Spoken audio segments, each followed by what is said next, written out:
preconditioned by all the media for the past couple of decades to slowly but surely start accepting the existence of aliens and UFOs.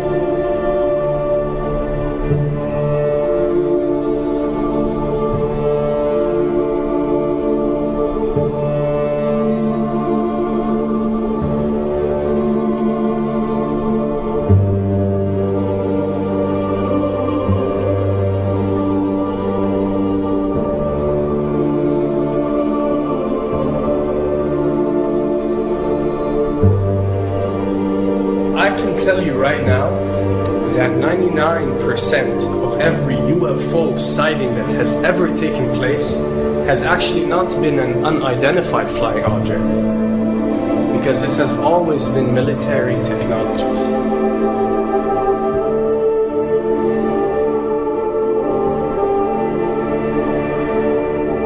Another thing I'd like to point out is surveys and questionnaires. You know, we get surveys and questionnaires all the time, you know, sent out by the state or by the government or by our rulers and our officials and so on and so forth. Do you really think that these ruling powers care about what you think? Do you really think that they're waiting to ask you and receive your answer before making a decision? What happens with these questionnaires is that they are released. For example, what country do you think the US should attack next? And if it yields back results like 70% of the US population believe Iran is the next country that should be attacked, this is actually a study conducted for the effectiveness of the media propaganda that they are using. So when they get such results, they look at it and they be like, all right, amazing. Our media propaganda is working. We are purposely trying to manipulate people to think that Iran should be the next one, and check out the survey results. We're doing a great job in propaganda. That's what it's all about. And if the results come back and they aren't up to par, so let's say 20% want war with Iran and 80% want actual peace, they say, okay, so now we have to go and rework our media propaganda and make it more effective so these percentages change. Why am I saying this? Because of the UFO phenomenon. Since the 60s, the amount of people who believe in extraterrestrials have skyrocketed, and it's only increasing day by day in our modern world. This only confirms the success and the plans that are taking place to first manipulate you to believe in UFOs, and second, to conduct a UFO attack that is going to force the whole world to unite to fight off this enemy and accept the New World Order.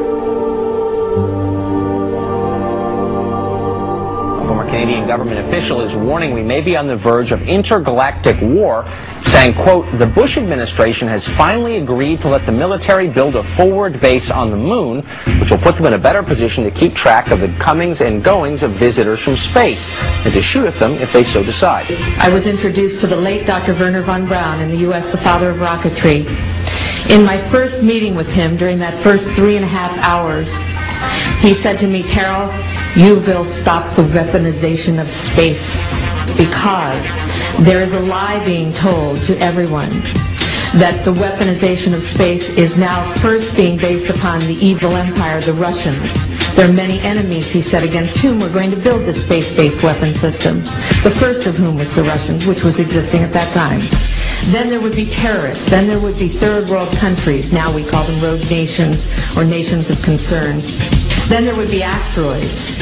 And then he would repeat to me over and over, and the last card, the last card, the last card would be the extraterrestrial threat. As a military strategist, as a person who worked on the MX missile, which I did later, he said, you will find that there is going to be a spin to find some enemy against whom we have to build space-based weapons, and now we should expect the spin. And that's the formula, except that it's all based on a lie. A supersonic saucer. Called the Silver Bug, it was truly revolutionary. The plans show in detail a multi-jet engine craft that boasted amazing maneuverability and speed. It's an intriguing thought that this concept may tie in with the work of the German scientists who brought saucer technology to the US at the close of the Second World War. What was needed were certain cover stories. What do you do when people are spotting aircraft and then telling reporters that they've seen something very unusual flying out of an airbase in Nevada? And frankly, this was the origin of a lot of the sightings that took place in the mid-50s, 1954, 55, 56, of unidentified flying objects, the UFOs. So the CIA was involved in encouraging people to believe that, yes, they saw UFOs, and the CIA and the military tried to be very helpful to reporters to get these stories out, to divert the attention of the country, and particularly the people in this region, about what they had actually seen. Mexican Air Force pilots capturing on videotape what are said to be 11, count them, 11 UFOs. The Mexican Air Force has released a video that some of you are going to find difficult to believe. A journalist says it shows images of UFOs tracking a Mexican military plane. So what's the truth about UFOs?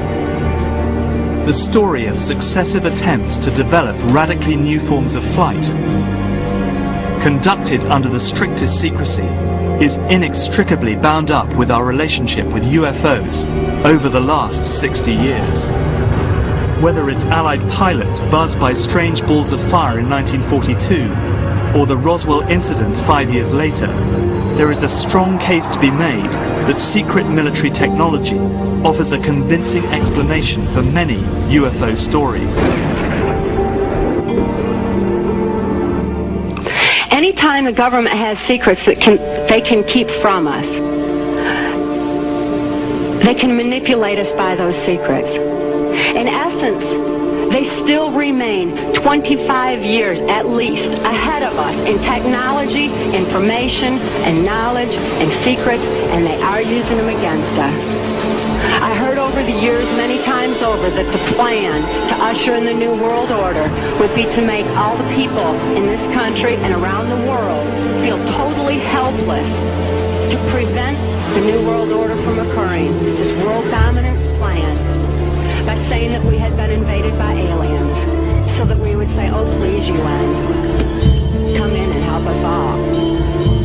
So bear in mind that there is a plan, orchestration, to get people to be submissive through the secret technology and information that they're keeping from you under the blanket of the so-called National Security Act.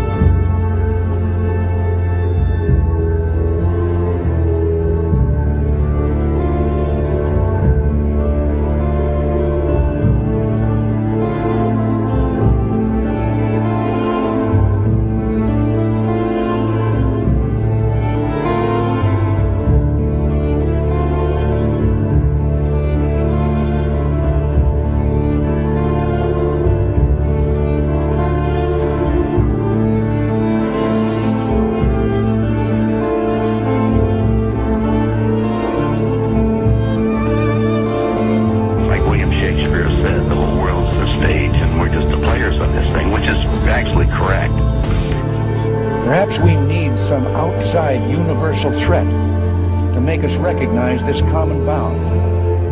I occasionally think how quickly our differences worldwide would vanish if we were facing an alien threat from outside this world.